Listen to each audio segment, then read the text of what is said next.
I'm excited to share this video, which is finally unrolling out this idea of understanding rhythm through ratios. And this is kind of the master plan. This is a long time coming to sort of display it in this hopefully clear way. It's also a bit of a response to a question that a student had recently, so now's the time. Here we go, introducing this idea. I'm gonna write out a lot more charts like this and keep explaining this over and over again.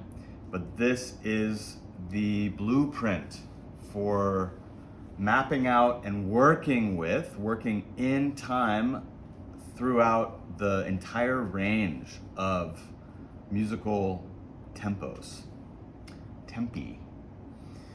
And what we call tempos are beats per minute. That's how we measure tempos, is beats per minute.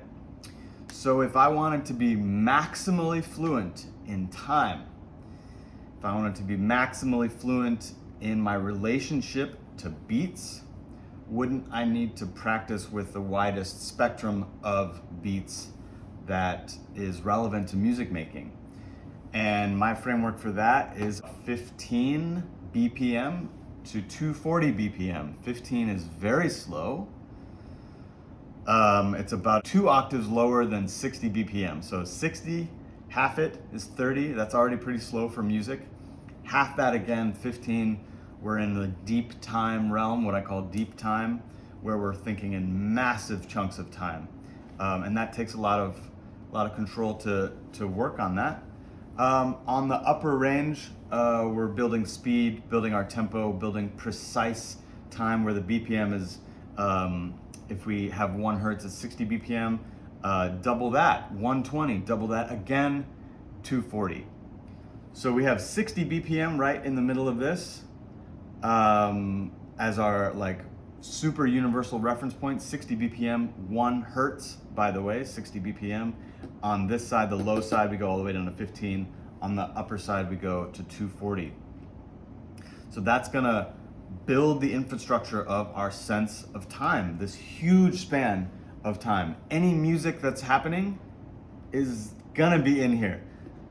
Below this is way too slow to even consider it as like a pattern. It just, in our human perception, it just gets so slow, it must be subdivided for it to be sort of kind of musically relevant for us. Or it's just abstract, and then eventually we get to John Cage, 4 minutes and 33, and there's silence, right? On this range, similarly, past 240, we're gonna group pulses eventually. So 240 as a BPM is very, very fast. So past that, we're talking about subdivision. So let me get into this. We have this entire range. That is our BPM. Each BPM, 15, 16, 17, 18, blah, blah, blah, blah, all the way above is a potential BPM, which we call the beat, which the ratio for the beat in my system is 1:1. So we start at 1:1. Every BPM has this spectrum of time available to it on either side or direction of the 1:1.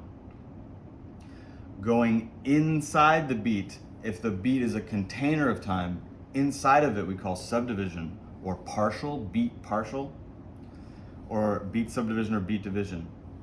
This is according to the harmonic series. This shape is the beginning of this chart, this master chart of all ratios that actually Pythagoras came up with. The Lambdoma. Lambdoma is this big chart of ratios. We'll get into that later. But this is the beginning of it. On this side is the contractive side. The first ratio is 2:1. That's an octave, double speed, 2:1, octave. On the beat grouping side, so instead of dividing this beat, inside the beat, there's partials inside the beat. If we group the pulses themselves, we call that meter.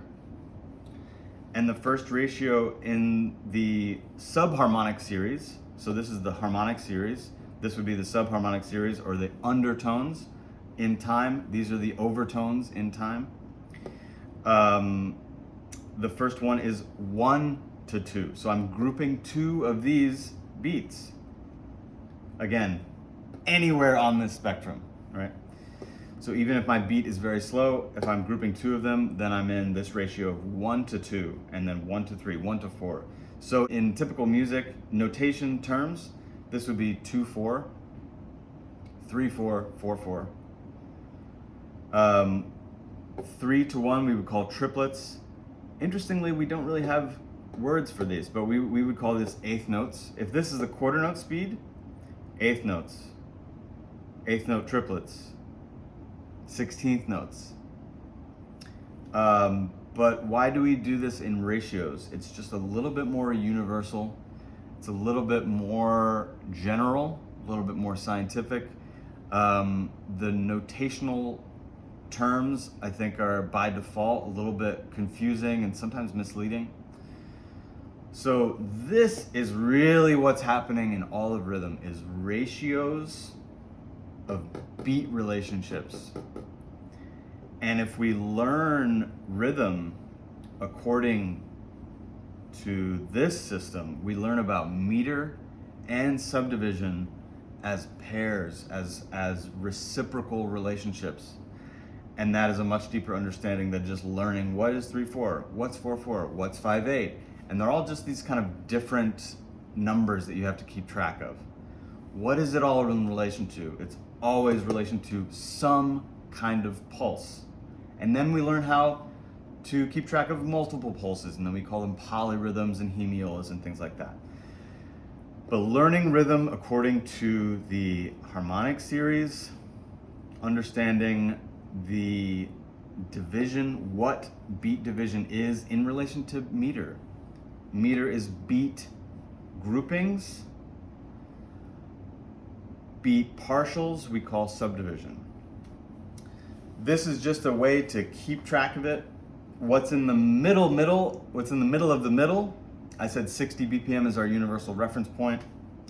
In the middle of that, and I've sort of connected this into a way to keep track of this for the real rhythmic practitioners out there, to traverse yourself through this in an entire year, because this is a lot to keep track of, and we don't just want to randomly move around BPM and not keep track of this whole framework. So I've started to realize that in the middle of the middle, in the middle of 60 BPM and 120, which is kind of the super general range of all pulses, 60, 120, it's in the middle of that is 90. So we really start at 90 and then we go out in either direction. So starting at 90 in the fall, right now in this calendar approach, we are getting up to here in August. So right now in my practice, and some of my students are working on this, we're in the upper 200, or we're in the sort of mid 200s right now. We're at like 216, 220. Working our way day by day, BPM by BPM, spending a little bit of time in this tempo range. We're gonna work 240 up until August. In the fall, we're gonna start back at 90 BPM and work our way 2 BPM per day. So the first day will be 90, and we'll work our way down all the way to 15 through February. So it's a slow process. We're spending daily time in time with a metronome. The metronome is our 1-1, and I have these time harmonics to play in and improvise in. Another way, if you are geared more towards reading music, this is still a way to take your book, to take your exercises, whatever you like to play, to practice with, and put it in this system. So this can be, like me, I'm a purist, I'm only working on my own system and just kind of giving that a go and really diving deep into that. And trust me, it's limitless, and it keeps giving me rewards. So that's why I'm really excited to keep doing this with students. Or some students will want to read music, no problem. But we can still plug in this idea into our exercises so that we're expanding our sense of time, expanding our sense of time into the depths of slow pulses. We're keeping track of one big pulse, bigger and bigger and bigger and bigger. On this side, the contractive side, we're getting precise, learning 1, 2, 3, 4, 1, 1, 1, 1, 1, 1, 1, 1, 1. And that totally changes our perspective on that side of things. I can also play slowly in this BPM. I can also play fast in this BPM and anything in between. This is an introduction. I'm just kind of going off the cuff. Again, I've been thinking about this for a long time.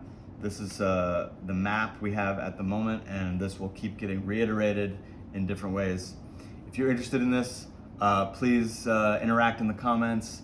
Let me know what you think about this, if this is interesting at all. This is the model that I'm generally working with students with. So if you're interested in learning rhythm through ratios in this way, really open-ended, not based on a genre or anything like that. I'm typically not doing a lot of written exercises with my students.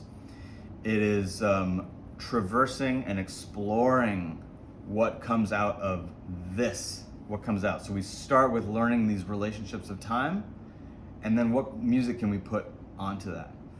Because music, melody, harmony, all that happens in time.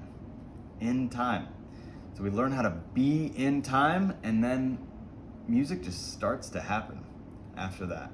Once the train is moving in rhythm, melodies, trust me, they just emerge. And it's a little bit like if I were to spend time working on melody and not rhythm, it's a little bit like building a train and not having any tracks. So the rhythm is the track. Rhythm is the vehicle for tones and timbres to interact with each other. And the study of them interacting with each other is the Pythagorean Lambdoma, which is, this is the just the top portion of that. But this right here is most of the music in the entire world. And it goes on and on and on in either direction, on the meter or the expansive side, and the subdivision on the contractive side. Thanks for watching. If you're still watching me rant at this point, thank you, and catch you next time.